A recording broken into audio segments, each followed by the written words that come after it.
أحداث الحلقة الأخيرة ونهاية وتر حساس الموسم الثاني. رشيد هو اللي بيجيب حق فريدة علشان يثبت براءته قدام أتهم، لأن أتهم شاكك فيه إنه يكون السبب في اللي حصل لفريدة. وبيكون الموضوع صعب على رشيد لدرجة إنه بيشك في إن مراد أبوه بعد اختفائه ممكن يكون ليه يد في اللي حصل، وخصوصا بعد ما رشيد بيكتشف حقائق لأول مرة بيعرفها عنه هو وهاشم.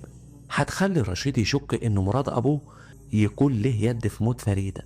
المخرج هيقعد يلف بينا الكام حلقة اللي فاضلين من المسلسل، ويخلينا نشك في رغدة إنها تكون على علم باللي حصل بسبب ابتزاز عبد الرحمن ليها، وبرضه هيخلينا نشك في كاميليا إنها ممكن تكون ورا اللي حصل بسبب ابتزاز عادل ومختار لكاميليا برضه. مع إني شايف إن في النقطة دي إن عادل ومختار هيطلعوا في الآخر زي قلتهم في الأحداث زي الجزء الأول.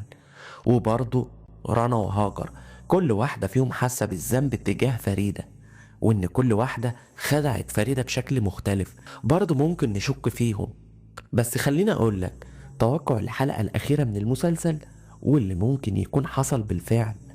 أولا كل الأطراف اللي قلتها دي كانت على علم باللي حصل لفريدة، وكانت موجودة في يوم الحادث ووقت الحادث.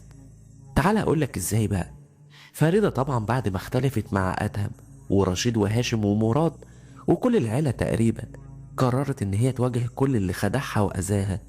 فراحت الأتيليه ومشت الأمن وكل الموظفين، وابتدت تتصل على كل شخص أذاها أو ناوي يأذيها علشان تواجههم كلهم بحقيقتهم. فريدة كلمت هاجر علشان تقول لها انت مش صديقة حقيقية وخدعتني وسرقت المشروع والفكرة بتاعتي. واتصلت برانا برضه علشان تقول لها انت كنت بتخونيني مع رشيد وما قلتليش على حقيقته. وكلمت رشيد برضه علشان يجي لها وتواجهه وتحل معاه مشكلة الأتيليه. وبرضه كلمت أدهم علشان تقول له على القرارات الجديدة اللي ناوية تاخدها. بس قبل كل ده ما يروح لها الأتيليه كان أمجد وعمر ومعاهم رغدة، وطبعا عبد الرحمن كان ماشي وراهم. وحصلت خناقة ما بين عمر وفريدة، فزقها اتخبطت بالمكتب، وبعدين طلعت تجري بره المكتب واتصلت على رشيد علشان يلحقها، ووقعت في الأتيليه بره وأغمى عليها وبس كان لسه فيها النفس. وبعدين رغدة خافت جدا وانهارت من اللي شافته. فأمجد قال له عمر خد رغدة وامشي وانا همسح الكاميرات واعطلها. وبعدها رشيد دخل الاتيليه ولقى فريده واقعه على الارض ومغمى عليها بس فيها النفس، فحاول يكلم الاسعاف. ولكن امجد لما رجع لقى رشيد فضربه على راسه وبعدها هرب. وقبل ما يهرب كمل على فريده لحد ما ماتت. بس ممكن ما يكونش هو اللي كمل عليها لحد ما ماتت وحد جه تاني هنتفاجئ بيه هو اللي كمل على فريده لحد ما ماتت. بس خلينا نكمل. بعدها عادل ومختار كانوا رايحين ينفذوا مخطط لكماليا، رايحين يجيبوا أوراق مهمة تخص الأتيليه الرجال بتاع أدهم.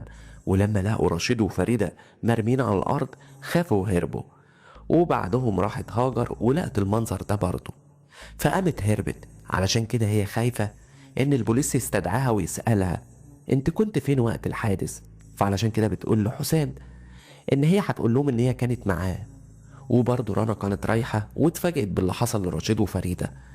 وبعدين أدهم لما راح الأتيليه لقاهم كده وكلم البوليس والإسعاف. وممكن برضه أمجد وعمر عملوا كده. تعال بقى نشوف اللي عمله أمجد وعمر. هما فعلا عملوا كده، بس ممكن يكون اللي خلص على فريدة لحد ما ماتت ممكن شخص آخر من اللي قلناهم، اللي راحوا بعد أمجد وعمر ما مشوا من المكان، زي هاجر أو رنا أو مراد مثلا أبو رشيد أو أدهم مثلا. أما بالنسبة لياسين أكيد إنه ملوش دخل باللي حصل خالص، لكنه برضه ممكن يكون عنده معلومات. وبعد كشف الحقيقة رشيد هيقرر يسافر تاني بره مصر، وهيسيب الولاد مع كاميليا وأدهم يربوهم. وهاشم بيكون اتصالح مع مراد وكلهم بيعيشوا مع بعض.